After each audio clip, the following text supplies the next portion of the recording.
I want to bring in Olivia Reingold from the Free Press. Olivia, thanks for coming here. You covered the massive influx of online support for Mangione that came after Attorney General Bondi announced the Department of Justice was going to seek the death penalty. You write, quote, his fans who follow every move in his case on the internet consider the 26th a progressive folk hero who is waging a righteous war against a corrupt capitalist system. 1 hour after the death penalty news was announced on April 1st, more than 400 fans had donated over $12,000 to the website or whatever for Mangione's legal defense fund, unquote. This case was, of course, the center of a lot of interest. I can't even remotely understand these people donating money. I mean, that's as weird as it is to express support for this killer, alleged killer, on the internet, on Instagram or TikTok or whatever. They're sending money. What do you think is going on here? Can you explain this phenomenon to us? Well, okay, so today was a big day, a not guilty plea here.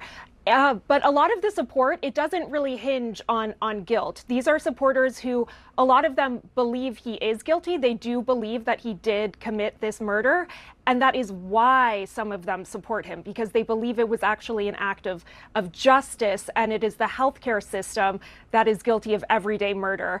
And surprisingly, I know that a lot of the time his supporters are considered on the left. That's definitely the case when you get into the Discord, which I don't mean to brag. I am a member of his private secret Discord, but it definitely extends to the right as well. There's more bipartisanship here than you would think. Even Ben Shapiro was called out when he first tried to kind of take on Luigi Mangione. His commenters left YouTube comments saying, Ben, read the room. Some of us are Luigi supporters. Interesting. Speaking of support on the right, I want to play something that Steve Bannon, obviously a big MAGA guy, said on Wednesday. Take a listen. Is this Luigi? The look, he's treated like a hero. He's treated like Robin Hood.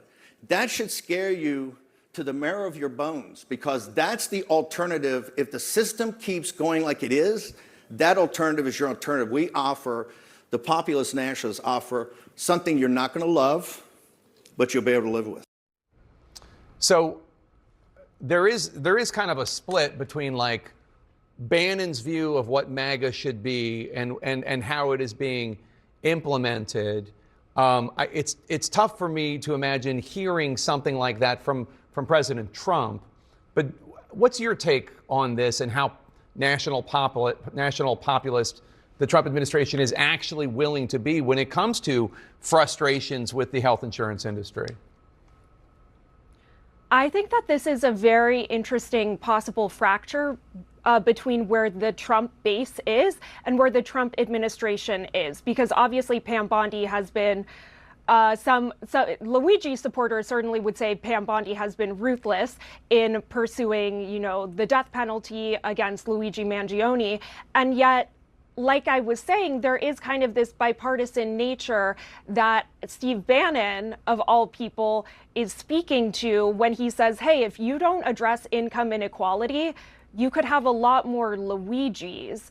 And so there are kind of the MAGA base is really upset about healthcare, actually. When you look at polling, when you look at Republican voters, there's a lot more support for things like Medicaid than you would think. And so even though the Trump administration certainly sees Luigi as a foe and no doubt a murderer, it's not exactly where all of the base is. So that's really interesting. And you were talking about this Discord group centered around Mangione. For those who don't know, Discord, it's like a chat room where a lot of gamers talk to friends. It's where people organize protests on Luigi Mangione's behalf. His supporters, the supporters of an accused murderer, are finding a community center around him, and these people are left, right, and center. Tell us more about that.